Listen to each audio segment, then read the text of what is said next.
Hi everyone, Luke Davids here. Welcome to a new video in a series where I'll be bringing you a weekly dose of songwriting. Each video will have some knowledge that builds upon the prior week's video and also some practical formulas and techniques that you can apply in your own songwriting.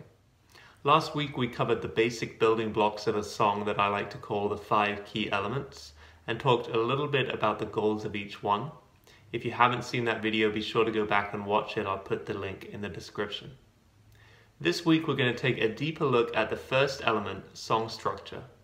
To recap, song structure is the way that the sections of a song are arranged, and the goal is to keep the momentum of the song moving so that there's no time for the listener to get bored. Much like how the editor of a film will take all of the footage that's been shot, reorganize it, and take anything out that isn't crucial to the main storyline, that's sort of what we want to do when we're looking at song structure. It's usually a process of trimming and reorganizing that happens as you're writing the song, and then again once you've completed the song. Today we're going to cover a song structure formula that's become sort of standard over time. A lot of the songs that you hear on the radio will follow either this exact song structure or something very close to it with just a few small changes. This is something you can use as a framework when writing, and you may even find that you've already written songs to this exact structure without even noticing it. So this is what the formula for a typical pop song structure looks like. I'm sure you've heard of a lot of these sections before, right? Verse, chorus, bridge, etc.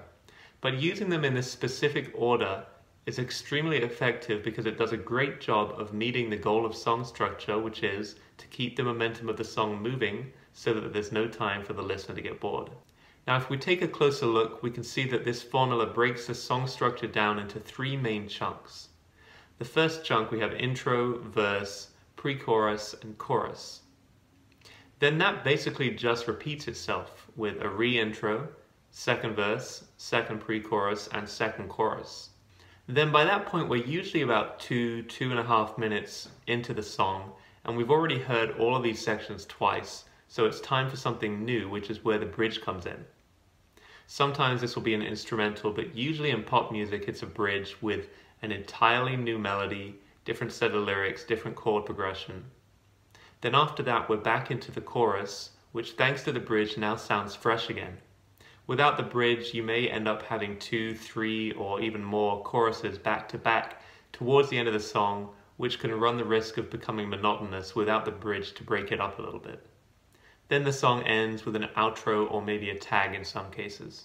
So that's a rundown of what the song structure looks like. Now let's hear it in action.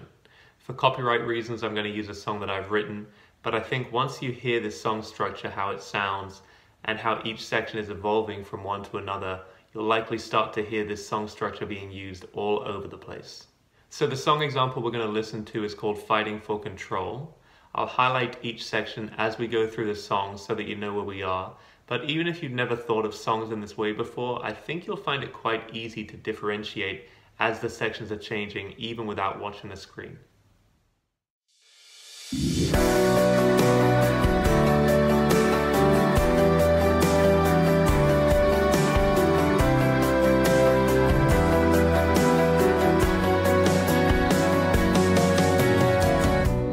All that I wanted to be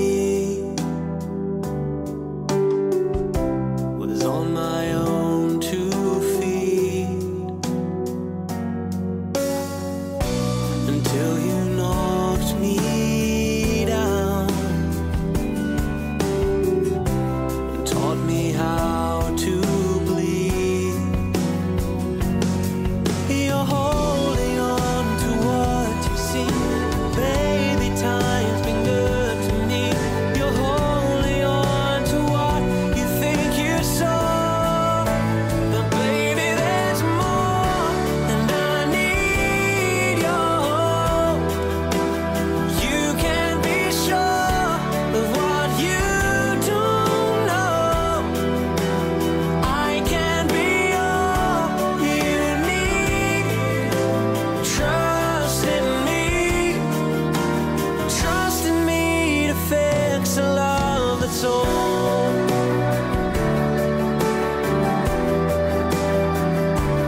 So that's what a typical pop song structure sounds like, and it's a great tool to use when writing. It can serve as a framework to start out from, and then as you write your song, you can make small changes here and there depending on what the song calls for. You might want to use a double chorus at the end instead of a single chorus, or an instrumental instead of a bridge, but sticking to something close to this structure will assure that you're meeting the goal of song structure and retaining your listener's attention throughout the full duration of your song. If you want another example of a song that follows this song structure, check out Love Song by Sarah Bareilles. And if you want some more songwriting resources, check out the links in the description, especially the 5-day songwriting challenge, which will take you through the entire songwriting process through a series of daily emails. And there's also a link to a download of the song structure we covered today in that 5-day songwriting challenge. So that's it for this week's video. Let me know what you guys think of this series and if there's anything in particular you'd like to see included. And if you like this video, please like, comment, and share it, as that helps out a lot. Next week, we're going to take a deeper look at the second element, groove, and break it down into its 3 critical factors. Thanks again for watching, and I'll see you guys next week. Bye.